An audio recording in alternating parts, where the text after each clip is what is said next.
दुनिया तक पर टॉप 5 में देखिए। अमेरिका में बाइडेन युग की शुरुआत हो गई है। जो बाइडेन ने बुधवार को अमेरिका के 46वें राष्ट्रपति के तौर पर शपथ ली। शपथ लेने के बाद बाइडेन ने पहली बार देश की जनता को संबोधित किया। अपनी पहली ही स्पीच से बाइडेन ने बता दिया कि वो सबको साथ लेकर चलने वाले हैं। उन्होंने कहा कि अमेरिका का दिन है, ये लोकतंत्र का दिन है। आज हम एक उम्मीदवार नहीं बल्कि लोकतंत्र की जीत का जश्न मना रहे हैं। राष्ट्रपति के रूप में शपथ लेने के बाद जो बाइडेन ने सीधे ओवल ऑफिस में कामकाज संभाला और एक्शन में आ गए। राष्ट्रपति के तौर पर जो बाइडेन ने पहले ही दिन ऐसे कई फैसलों पर साइन कर दिए हैं जिसका अमेरिका में लंबे समय से इंतजार हो रहा था और चुनावी कैंपेन में बाइडेन ने वादा भी किया था। कोरोना महामारी को कंट्रोल करने के लिए मास्क जरूरी बना दिया गया है। आम लोगों को बड़े स्तर पर आर्थिक मदद देने का ऐलान किया गया है। क्लाइमेट चेंज के मसले पर पेरिस एग्रीमेंट में अमेरिका की वापसी की गई है। नस्ल भेद को खत्म करने की ओर कदम उठाए गए हैं। विश्व स्वास्थ्य संगठन से हटने के फैसले को रोका गया है और मैक्सिको की बॉर्डर पर दीवार बनाने के फैसले को भी रोक दिया गया है और उसकी फंडिंग भी रोक दी गई है। ट्रंप प्रशासन द्वारा जिन मुस्लिम देशों में बैन लगाया गया था उसे वापस ले लिया गया है और स्टूडेंट लोन की किस्त वापसी को भी सितंबर तक टाल दिया गया है।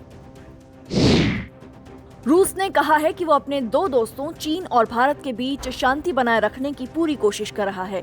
रूस के विदेश मंत्री सर्गेई लावरोव ने एक प्रेस वार्ता में कहा कि अमेरिका की हिंद प्रशांत क्षेत्र की नीति से भारत और रूस की पार्टनरशिप पर असर नहीं पड़ेगा। उन्होंने कहा कि हम भारत के दोस्त हैं और हम ये निश्चित करने का भरसक प्रयास कर रहे हैं कि हमारे दो दोस्त भारत और चीन एक दूसरे के साथ शांति से रहें। एक टॉप रशियन डिप्लोमेट ने कहा कि न केवल शंघाई कोऑपरेशन ऑर्गेनाइजेशन के मद्देनजर या ब्रिक्स के मद्देनजर ये हमारी पॉलिसी है बल्कि हमारा एक स्पेशल फॉर्मेट ट्रोइका या कहें कि RIC है जिसमें रूस, भारत और चीन शामिल हैं। केंद्र सरकार ने चिनाब नदी पर लंबे समय से टलते चले आ रहे 5,822 करोड़ के हाइड्रो इलेक्ट्रिक पावर प्रोजेक्ट को पाकिस्तान के विरोध के बावजूद मंजूरी दे दी है। जम्मू कश्मीर के किश्तवाड़ जिले में चिनाब नदी पर बनने जा रहे इस 850 मेगावाट के प्रोजेक्ट पर पाकिस्तान की तरफ से कड़ी आपत्ति जताई जा रही थी। जम्मू कश्मीर के लेफ्टिनेंट गवर्नर मनोज सिन्हा ने कहा कि इस प्रोजेक्ट को नरेंद्र मोदी की अध्यक्षता वाली एक कैबिनेट मीटिंग में मंजूरी दी गई।